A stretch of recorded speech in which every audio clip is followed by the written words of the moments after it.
Hello everybody. Plan today is to do a spot of mackerel fishing, try and get a bass for a few hours, and then we're going to drive round to another spot where I dig some bait. So that's the plan. So we'll see what it's like when we get there. We may even call back in that way after bait digging and get some bass. They're getting a few mackerel at the minute in the settled weather.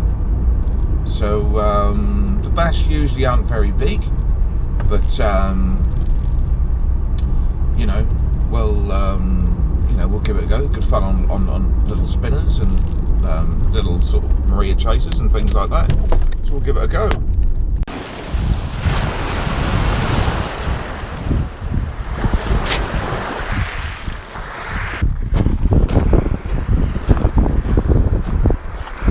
Come on, fishy, fishy.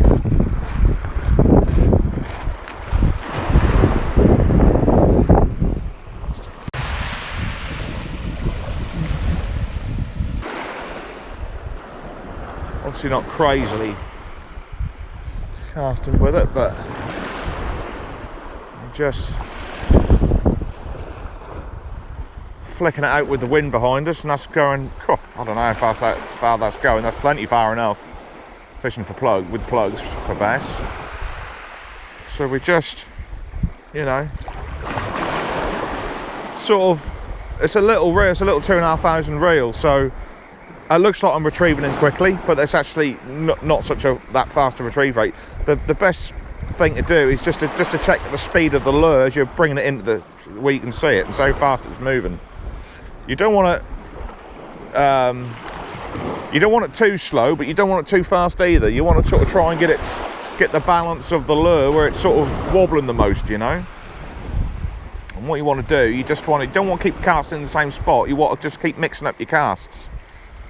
I sort of start around about sort of 10 o'clock and work my way to around about sort of 3 o'clock. 2 o'clock sort of, you know. Maybe sort of have about 6 casts. Bit of rain now. And if there's nothing, on a lure like this, if you hadn't had anything, then I'll be brutally honest, you're best to move, because there's no fish there.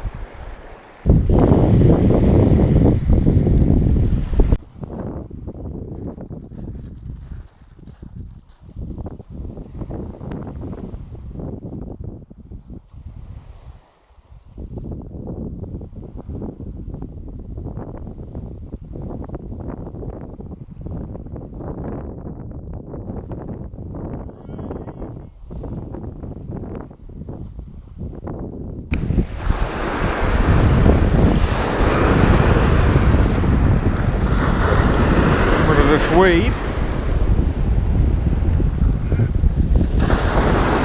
give it an old cast.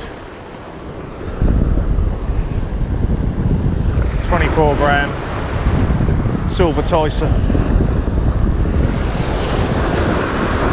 See, it's with the winds eased off, so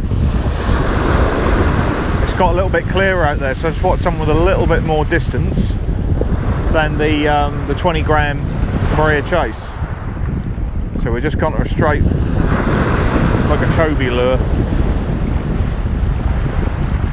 and that's paid the dividends.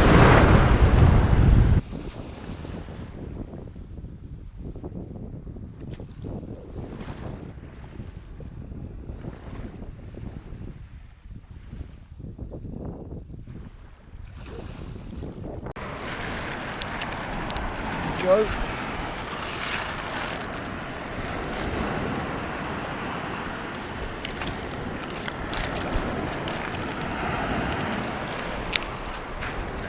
Nice little bass.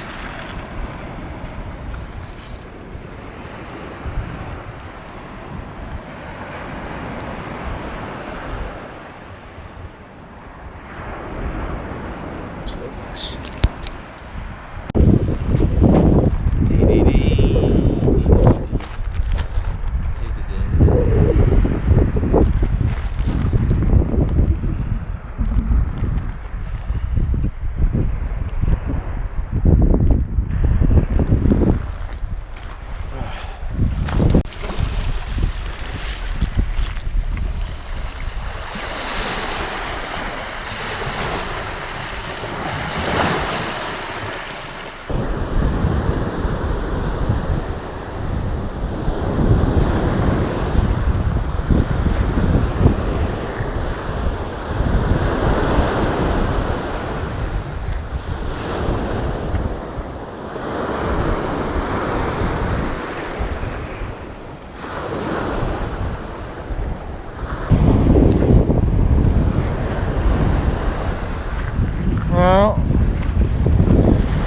we're fishing, I suppose.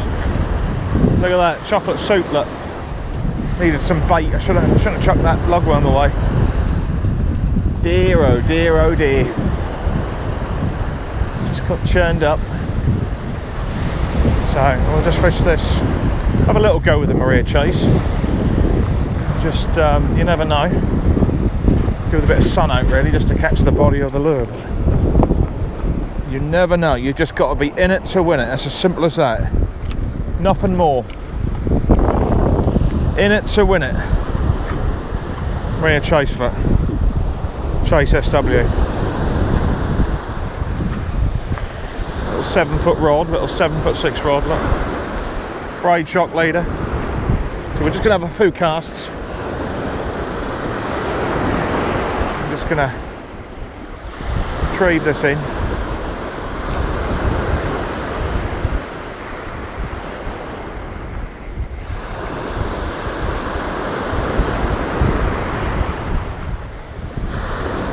Drag set okay. Let's give it a little go that side. Too chocolatey. Just stand up the sand, look, the sand. Big tide though. Big tide. Massive.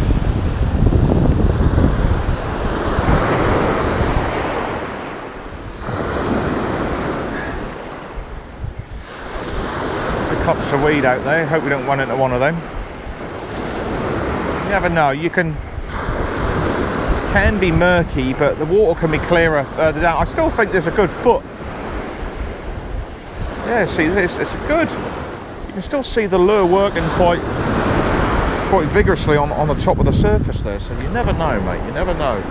This is the right time. Just heard the treble scrape on the shingle. So what we do when it's like this, I'm just giving it a lot faster retrieve.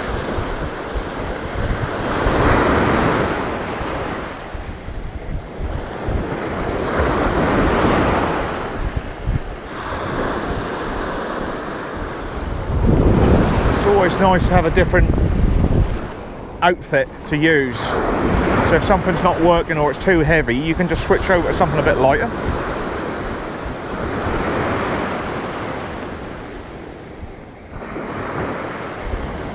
See, the thing is, if there is one there just parked on the bottom, you know, feeding on the bottom or whatever, just do a load of casts in a clockwise fashion over his head, you know, just to sort of maybe get him in the mood. Do you know what I'm saying? And then if you just go over again, you never know, he might just be waiting for that. That can go, my rod tip is bouncing around like crazy, which suggests it's getting a hell of a lot of vibration. Now bass have got a lateral line, and they pick up on a lure like this, big styly. So even if the water's mucky, as long as there's a bit of visibility there, you know, they might just be able to pick up on this vibration as if it was a live bait. You know, if I was to cast a live bait and like a live sand eel and to whack it out on the bottom there, you'd like to think that you've got a good chance of getting a bass. So might just persevere with this, and that's why I've been fishing that paddle tail. But I'll be honest with you, for the whole process I like it a lot clearer than this. But sometimes you go on these trips and you just, you know, you take a bit of a punt. I mean, I live 30 minutes away from here anyway, so you know, it's not the end of the world. So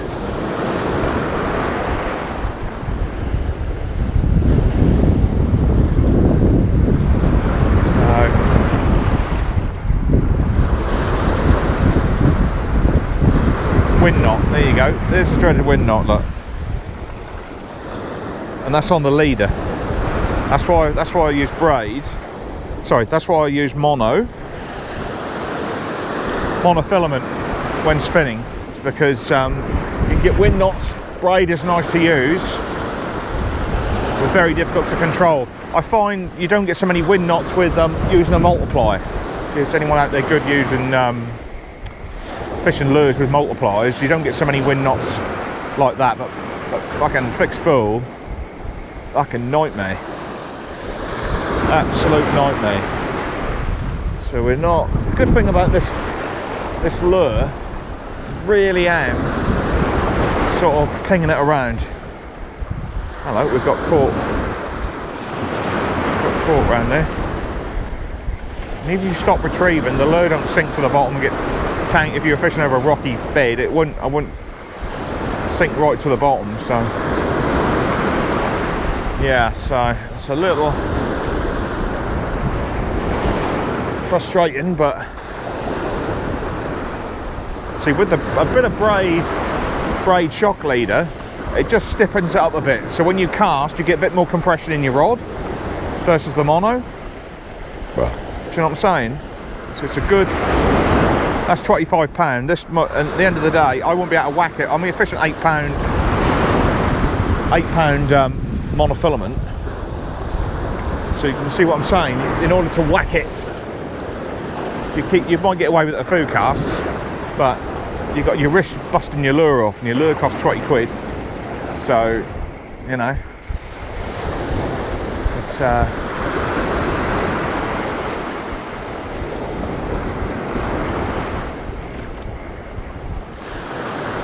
there's nothing there.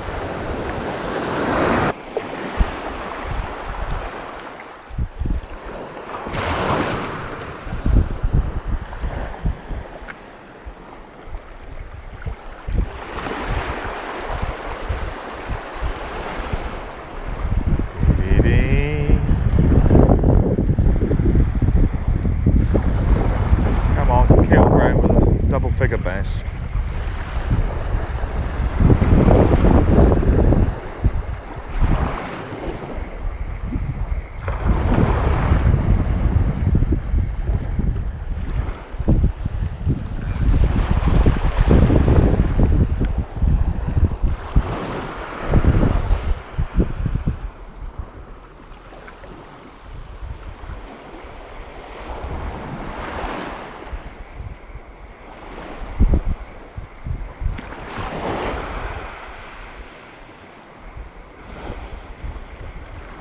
Bigger ties today.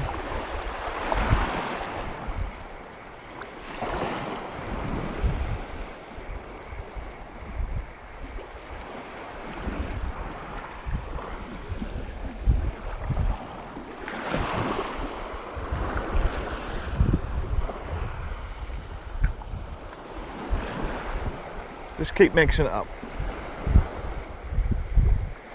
Keep mixing it up.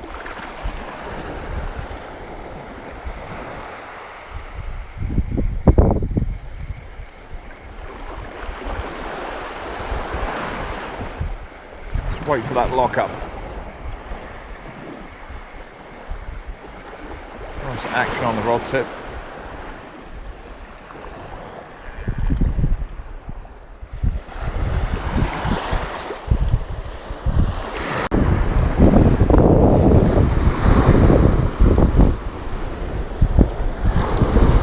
Just lost a bass. Stole my lure.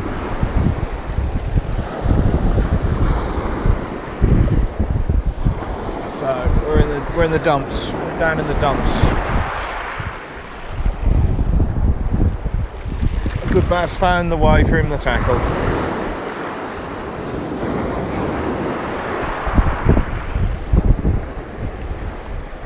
Just take it on the chin and get on with it. It's as simple as that. No mackerel yet.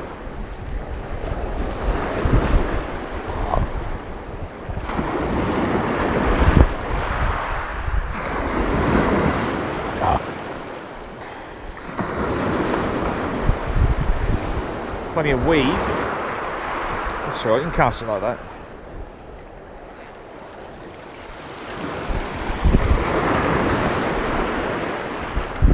Choose up tangled.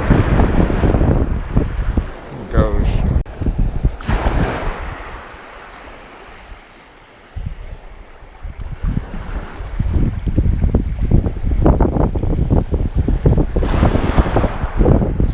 just using a shallow rear chase here. 19 gram, 19.5 gram, whatever it is. Chase SW. Worked in the past.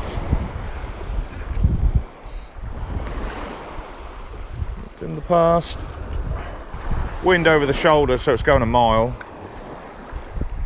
So, man, I could have just come with this rod today, but I've still got my other rod, which can cast a slightly heavier lead. So, you just work it in a clockwise fashion, and then if you hadn't had anything, you just move 10 or 15 yards down the beach and just do the same thing. So you sort of cast at 10, 11, 12. It's quite a shallow dive. It's only dives to like a couple of foot, but it's very shallow here anyway. Well, I'd say very shallow. It's close in, it's quite shallow, but out there, I don't know, 8 foot, 10 foot, something like that at this range probably. Certainly your feet wouldn't touch the bottom probably. So it's quite deep. A lot of tide here as well. Now we're just wading out a little bit because there's a load of little greenweed which gets all caught in the trebles, so I've got to get my trainers wet, but I find this water's quite warm. Water's about 16 degrees. There's a little bit of greenweed just got on it there, look, out there. So we hadn't had anything. So if we hadn't had anything, we'll just swap the gear.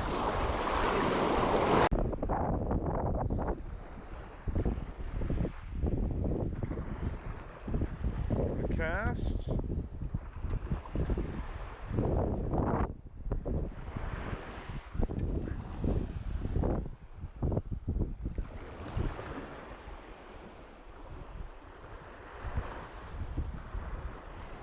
Stiff. Said on the internet 18-mile-an-hour wind over my shoulder, southwest.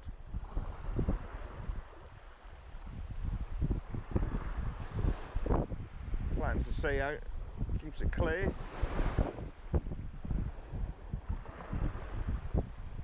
Good for casting.